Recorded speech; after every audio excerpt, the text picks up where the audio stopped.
Hi, everybody. I'm Kevin Nelson. Joining me today, as always, on these Tuesday mornings is the head coach of the Linfield Wildcats, Joseph Smith. And coach, your team downs the Loggers to not only get the victory there, but take home the Northwest Conference Championship as well. Congratulations. 9 straight. We'll get to more of that later, but congrats. Thank you. First, the final score, 23-0. First and foremost, your defense. They shut them out. 99 total yards against, 3 interceptions, 8 sacks. Talk about their performance and arguably their best in a really long time in my mind. You're correct. I think that was a very, very good football game that they played, and right from the start all the way through the end. And, anytime you shut out any team, anywhere at any level, that's a heck of a game. And I just was very pleased with their focus from the first snap to the end, and they did a heck of a job, as you mentioned. Asa Schwartz, all the hype with him coming back this year, and he hadn't had a big game until Saturday. 4 sacks for him, led the team or tied the team high with 6 tackles. Can we expect to see that again from Asa with how quiet he's been, and then all of a sudden the big game against Puget Sound? Well, he's certainly capable of that. Sure. And I hope we see it every game. That'd be wonderful. But I think, sacks are hard to get, and sometimes they're a product of being in the right place at the right time, somebody else flushing, coverage maybe making a quarterback, take him off his first read and make him hold it a little bit longer. But Asa was beating his player with great regularity, and that's why he had so many sacks and so many tackles. So he's quite capable of that. I think that was a good matchup for him, but I don't know that every team's going to pass as much as you need to get 4 sacks. So I think that's probably not a common occurrence, but he is capable. Andrew Schwederman, his play the last 3 weeks, 3 interceptions for him. How has he grown throughout the season at that cornerback position?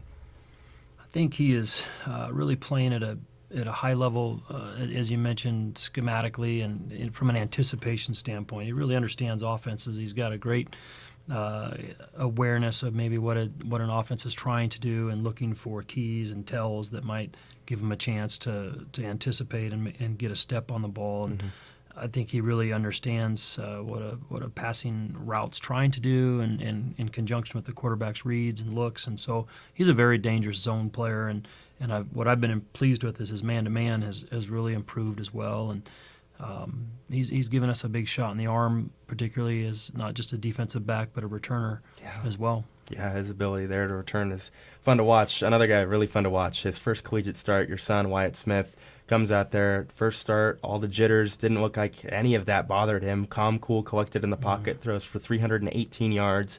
No quarterback for Linfield had thrown for 300. He also had a couple of touchdowns. Is the quarterback carousel over? Can we expect to see Wyatt kind of the rest of the year here? Well, I think that's I would probably expect that, but that's always can change in any given day in any game. But I was very, very pleased with the ability to withstand the pressure that came, and I don't just mean pressure of the start, but I don't know that we've had many, I can't really think of many freshmen that have played that position over the years. But I was very pleased with the pressure, physical pressure that he was able to withstand and still throw. It was not our best day on offense in a lot of ways, and we sort of had to suffer through that first half and get some things fixed from a schematic standpoint and keep the free rushers off of the quarterback, which were coming with great regularity. So once we did that, I thought the passing game really clicked, and we were able to get it to some of our receivers. With as calm as Wyatt was in the pocket, he was sacked 6 times. You kind of mentioned that, not getting the ball rolling. As certainly on the ground, 22 net yards. What kind of happened there on Saturday? I know that group's dinged up, but how can they improve and get better? 1 week to go until the playoffs. You'd like to see the ground game get back to where it was. Absolutely. The running the ball has been our calling card most of the year, and I think a defense can always at least line up to take away, one phase of the ball. They can really gear up for the run or the pass. And then when a defense is sort of in the middle ground, okay, well then, maybe both are there. And so, UPS did a good job of doing their best to take away the run and stacking the box just numerically and giving us a lot of pressure and forcing us to throw. And, so I think that's sort of what happened. I think we didn't run block maybe as well as we could have on some plays either, but really schematically I thought they they forced us into a throw it mode. Throwing to the two really good wide receivers now we've seen, J.D. Laswell, a junior, and Kyle Kimball, a freshman. They both took off really in the same game this weekend. Kimball, 9 catches, 129 yards and a touchdown. Laswell, 5 for 56 and a touchdown there. Beating guys at the line of scrimmage. You could really see their playmaking ability this weekend. I thought they had a good game. I thought Kyle particularly had a very, very strong game, and JD did what he normally does. I think that was, for him, he'd tell you that wasn't his best game. He left some balls out there to get that he can get and will. We can improve there. But I was very impressed with UPS's corners. I thought they played a outstanding game. They were very physical, and they grabbed a lot and were pretty successful with a lot of their techniques. So I think we could have done even better, quite frankly. I think we didn't probably play our best game as a receiving corps. As the receiver coach, I can say that. And so I was a little disappointed that we didn't get a few more of those. But at the same time, we had some great, outstanding, performances. And Corey Day came in, made a big play. I think he's coming into the equation more and more, and that makes us that much better.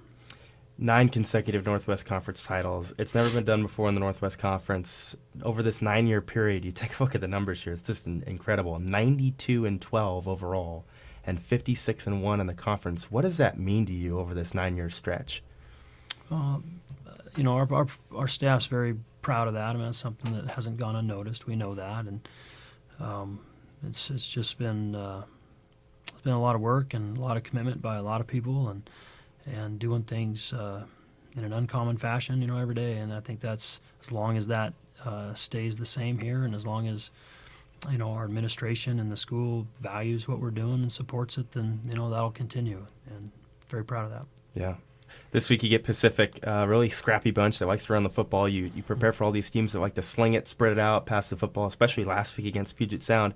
Now you get the ground and pound of the conference other than yourself. How does that preparation change from week to week, especially with a team like Pacific? I think that's a very good point. The matchup last week was really in our defense's favor. I mean, I think I'd alluded to that the week before. It was going to be a long day for Puget Sound, just matchups. Just not their going to be a good day for them. But Pacific, with what they do, is I think a greater challenge for our defense, and will present some issues. We haven't seen that style, and therefore it's new. So the novel is a factor, and then just the way they play is maybe a better matchup, against our guys. So we're going to have to really work on that running game and the play action that comes off of that, and all the shifting and motioning that typically comes with that style. And so in that regards, it's a great challenge for our guys. It certainly has their notice, and they're working hard at it. Cats will try one more time in the regular season against Pacific. That's at Forest Grove at Hanson Stadium. Kickoff scheduled for 1 o'clock. We will see you there. Coach, thanks for the time.